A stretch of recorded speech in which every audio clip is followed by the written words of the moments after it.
There's a growing number of people who believe that the earth is flat. These so-called flat earthers have formed a massive community around this unorthodox belief. Now, in order to understand this community's exploding popularity, we met with a flat earther. His name is Max Power. Max, can you introduce yourself? My name is Max Power. I am a high schooler from Ohio.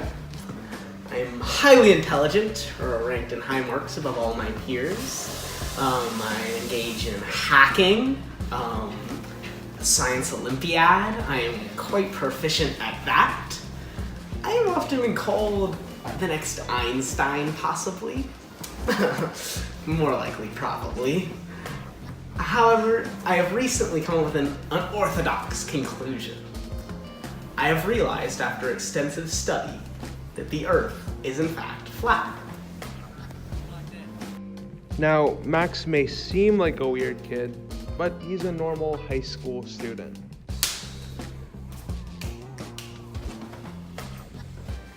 Yeah, that's my flat Earth homies, Brad Chang, and my friends. But these things aside, we wanted to understand how Max's models of flat Earth hold up against the physics community.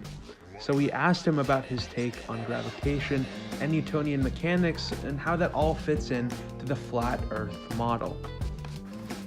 Proving flat Earth proves to be quite elementary. For example, I accept gravity. Look, the book fell. There's gravity and it's uniform all over the Earth. For example, I can do this physics problem. It's just kinematics. It works. Even on the flat Earth model, the true model. I don't need curvature. I don't need to take that into account here. And the gravity's uniform. It just makes sense. Gravity, energy, circuitry, it all works on a flat Earth model. Look at this, look at this. This nonsense. So what, like the magnitude of the force due to gravity is equal to a constant and the product of the two masses over the distance between their centers squared? It just makes no sense! It's stupid! Like, look, Brad isn't attracted to me. You don't feel attraction between us. That's beside the point. We also sat down with Richard Chen, an astrophysicist, and we asked him to review Max's arguments. We also asked him to explain the physics behind the round Earth model, which is more commonly accepted by scientists. I can't believe I have to argue this. Newton's laws are really good approximations for our daily lives. You know, for our purposes, from the end of this room over there is relatively flat. But we see things on a very small scale. We don't actually perceive the Earth as large as we think it is.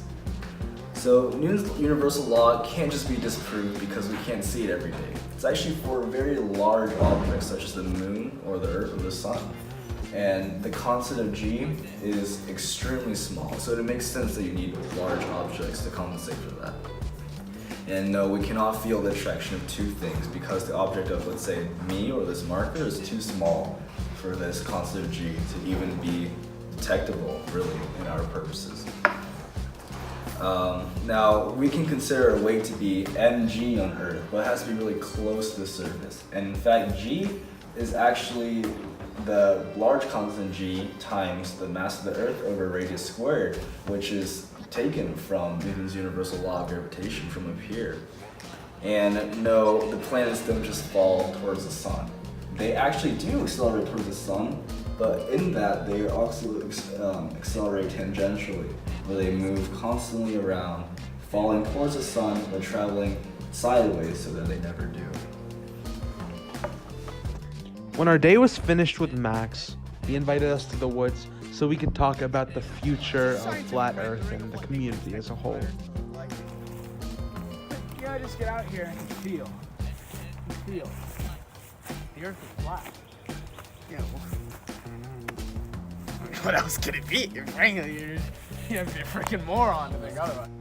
The idea of flat Earth will keep spreading and spreading despite not having any scientific backing. It's obvious that the flat Earth community has found great support across the ends of the Earth.